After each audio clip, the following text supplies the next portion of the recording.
देश के न्यायाधीशों को आखिर क्या हो गया है? क्या आप ऐसी उम्मीद लगा सकते हैं कि न्यायाधीश ऐसा कह सकता है कि किसी को टच करना, उसके ब्रेस्ट पर हाथ लगाना, पजामे का नाड़ा खोलना, ये यौन अपराध नहीं है? आज की रिपोर्ट थोड़ी सेंसिटिव है क्योंकि ऐसे कुछ शब्द हैं, हो सकता है उन्हें सामाजिक रूप से उस तरह न स्वीकार किया जाता हो, लेकिन ये हमारे देश के न्यायाधीशों के शब्द हैं। इसलिए पूरी रिपोर्ट में आप बने रहिएगा। हम देश भर के कुछ ऐसे फैसलों को आपको बताने जा रहे हैं जिन फैसलों को सुनकर आप खुद चौंक जाएंगे। आपको लगेगा कि क्या वास्तव में हमारे देश के कानून, हमारे देश की न्याय व्यवस्था में इस तरह के प्रावधान हैं, या फिर उन कानूनों की व्याख्या इस तरीके से की जा सकती है। अब सुप्रीम कोर्ट ने कहा है कि महिलाओं से जुड़े यौन अपराध मामलों में अदालतों की असंवेदनशील टिप्पणियां परिवार और पूरे समाज पर डर पैदा करने वाला असर डाल सकती हैं। लेकिन कई बार हाई कोर्ट की कुछ टिप्पणियां हैं जिन्होंने महिलाओं की गरिमा को चोट पहुंचाई है, और उन सभी में कहा गया है कि बिना स्किन टू स्किन टच के यौन उत्पीड़न नहीं होता। कहीं नाबालिग को ही अपनी इच्छाओं पर नियंत्रण रखने की नसीहत दे दी गई। एक फैसले में तो यहां तक कह दिया गया कि महिला को नाजायज पत्नी और वफादार मालकिन तक की परिभाषा दे दी गई। ऐसी टिप्पणियों पर सुप्रीम कोर्ट अब सख्त हो चुका है, और ऐसे संवेदनशील जो मामले हैं उनमें न्यायाधीशों की गैर जिम्मेदाराना टिप्पणियों को लेकर के अब उन्होंने फैसला सुनाया है। सबसे पहले आपको चलते हैं, बता देते हैं कुछ ऐसे फैसले जिनको मैंने शुरू में बताया था कि आप उन्हें सुनेंगे तो खुद चौंक जाएंगे। इलाहाबाद हाईकोर्ट ने 17 मार्च 2025 को रेप की कोशिश के एक मामले में फैसला सुनाया था। हाईकोर्ट का कहना था कि किसी नाबालिग लड़की के ब्रेस्ट पकड़ना, उसे पजामे की डोरी तोड़ना और कपड़े उतारने का प्रयास करना दुराचार की कोशिश साबित करने के लिए पर्याप्त नहीं है। कोर्ट ने अभियुक्तों पर कम गंभीर धाराएं लगाने के लिए भी कहा था। हाई कोर्ट के इस फैसले का कानूनी विशेषज्ञों और देश के बड़े बड़े कानूनी एक्सपर्ट जो हैं उन्होंने विरोध किया था। अब सोमवार 8 दिसंबर को फैसले पर खुद संज्ञान लेते हुए सुप्रीम कोर्ट सुनवाई कर रहा था। कोर्ट ने कहा कि यौन शोषण के मामले में निचली अदालतों की संवेदनहीन टिप्पणियां पीड़ित, उनके परिवार और पूरे समाज पर डर पैदा करने वाला असर डाल सकती हैं। चीफ जस्टिस सूर्यकांत और जस्टिस जयमाल्या बागची की पीठ ने कहा, हम दिशा निर्देश जारी करने पर विचार कर सकते हैं। ऐसी टिप्पणियां पीड़ितों और उनके परिवारों को शिकायत वापस लेने के लिए मजबूर कर सकती हैं, और समाज में भी इससे गलत संदेश जाता है। साल 2004 में बॉम्बे हाई कोर्ट के भाऊ साहेब बनाम लीलाबाई केस के मुआवजे का आदेश देने से मना करते हुए दूसरी पत्नी के लिए नाजायज पत्नी और वफादार मालकिन जैसे अपमानजनक और महिला विरोधी शब्दों का इस्तेमाल किया गया था। लाइव लॉ के मुताबिक सुप्रीम कोर्ट का कहना था कि ऐसी भाषा न सिर्फ असंवेदनशील है बल्कि उस महिला के संवैधानिक अधिकारों का उल्लंघन भी करती है। इलाहाबाद हाई कोर्ट ने रेप के एक मामले में भी ऐसी ही विवादित टिप्पणी की थी। कोर्ट में अभियुक्त को जमानत देते हुए कहा था कि महिला ने खुद ही मुसीबत को न्योता दिया था, उसके साथ जो भी हुआ वो उसके लिए खुद जिम्मेदार है। सुप्रीम कोर्ट अब इस पर सख्त हुआ है, हाई कोर्ट या निचली अदालतों की इस तरह के बयानबाजियों को लेकर के।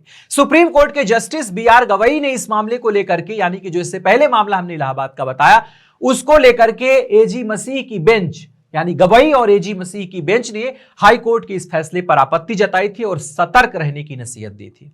जस्टिस गवई का साफ साफ कहना था, जमानत दी जा सकती है, लेकिन यह क्या चर्चा है कि उसने खुद मुसीबत को न्योता दिया। ऐसी बातें कहते समय बहुत सावधानी रखनी चाहिए, खासकर हमारी तरफ यानी जजों की तरफ से कहीं एक शब्द इधर उधर हो गया तो।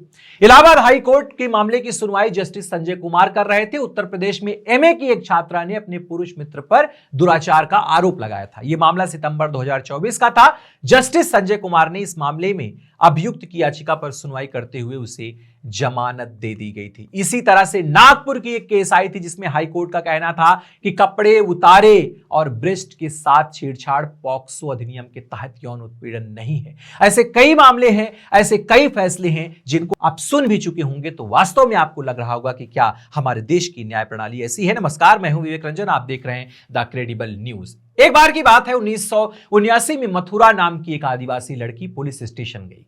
वहां पुलिस वालों ने उसके साथ बलात्कार किया। सुप्रीम कोर्ट ने कहा कोई चोट के निशान नहीं है, हाय मन पुराना हुआ टूट गया है, तो सहमति थी। यह फैसला देश भर में आग लगा गया, क्योंकि यह मान लिया गया कि चोट न लगना मतलब राजी होना है। फिर आया 2017 का मामला, जहां महमूद फारूकी पर एक महिला ने बलात्कार का आरोप लगाया। दिल्ली हाईकोर्ट ने फैसला सुनाया कि उसका नहीं इतना कमजोर था कि हां समझा जा सकता है। माने कि कोई अगर धीरे नहीं करता है, नो मीन्स नो। इस देश में मी टू और नो मीन्स नो जैसे चीजें हो चुकी हैं, उसके लिए आंदोलन हो चुके हैं, लेकिन कोर्ट कह रहा है कि कमजोर ना करना यानी वीक नो करना वो हां माना जा सकता है। नकली संभोग को सहमति बता दिया गया। यह सुनकर ऐसा लगता है जैसे न्यायाधीशों को महिलाओं की नहीं की ताकत का पता ही ना हो। 2025 में इलाहाबाद हाईकोर्ट ने एक नए मोड़ पर कहा कि ब्रेस्ट को पकड़ना या पजामे का नाड़ा खोलना यह दुराचार का प्रयास नहीं, सिर्फ तैयारी है। इस तरह के फैसले ऐसे दिए जाते हैं कोर्ट से फैसले। पढ़िए, सुप्रीम कोर्ट ने इसे रोक दिया। मुख्य न्यायाधीश सूर्यकांत ने चेतावनी दी कि ऐसी टिप्पणियां डरावना असर डालती हैं। अब इस पर पूरे भारत स्तर पर इस पर दिशा निर्देश जारी किए जाएंगे और यह भी अपील की है कि ऐसे मामलों को हमें जरूर बताया जाए जिनमें इस तरह की टिप्पणियां कोर्ट द्वारा की गई है। एक किशोरी विमल कमले केस है में चुप रही तो कोर्ट ने कहा अलर्ट क्यों नहीं दिया, भूल गए कि ट्रॉमा में लोग खामोश हो जाते हैं। राजस्थान हाईकोर्ट ने 33 साल पुरानी घटना में मासूम के इनर वियर उतारने को प्रयास तक न माना। इलाहाबाद ने तो रात में मिलना, निमंत्रण और पढ़ी लिखी महिला को खुद जिम्मेदार बता दिया। ये कहानियां बताती हैं कि न्याय कभी कभी पीड़िता को दोषी ठहरा देता है। सुप्रीम कोर्ट अब निचली अदालतों को धारा 376 के तहत ट्रायल चलाने का आदेश दे रहा है। उम्मीद है ये डरावनी टिप्पणियां खत्म होंगी। सुप्रीम कोर्ट ने बीते सोमवार को इलाहाबाद हाई कोर्ट के उस विवादित फैसले को लेकर फटकार लगाई है जिसमें कहा गया था कि इस तरीके के प्रयास यानी कि अगर आप दुराचार करने से पहले जो प्रयास करते हैं उसे दुराचार की श्रेणी में नहीं रखा जाता।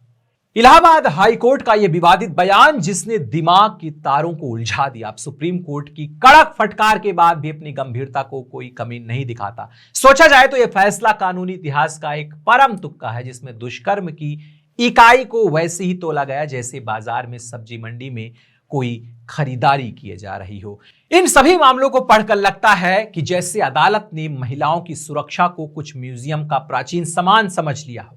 छूने की मनाही लेकिन फोड़ फोड़ करने में कोई दिक्कत नहीं। छूने की मनाही, तमाम तरीके के इस तरह के बयान, कारण शायद इसलिए क्योंकि इस तरह के बयानों को उतनी गंभीरता से ना हमारे देश में जनता लेती है और ना ही इस तरीके का बयान देने वाले जज लेते हैं। लेकिन अब उम्मीद यही है कि सुप्रीम कोर्ट निचली अदालत की ऐसी टिप्पणियों को लेकर के सख्त है तो उसका प्रभाव क्या पड़ेगा, क्या लोग खामोश होंगे, खासकर वो न्यायाधीश जो बिना कुछ सोचे समझे इस तरह की टिप्पणियां लिख देते हैं, इस तरह के फैसले सुना देते हैं। जमानत, जो पहले कहा, गवाही ने कहा कि जमानत दीजिए लेकिन इस तरह की बातों से आप बचिए। तो क्या आपको भी कोई ऐसा मामला याद है आपसे जुड़ा, या फिर आपके आस पड़ोस या आपकी नजर में कोई ऐसा मामला है जिस पर आप कभी किसी अदालत में गए हों या फिर पुलिस में गए हों और पुलिस और अदालत ने इस तरह की टिप्पणी देकर के खुद पीड़िता को ही बाहर कर दिया हो? कमेंट बॉक्स में जरूर बताएं। देखते रहिए हमारा चैनल द क्रेडिबल न्यूज।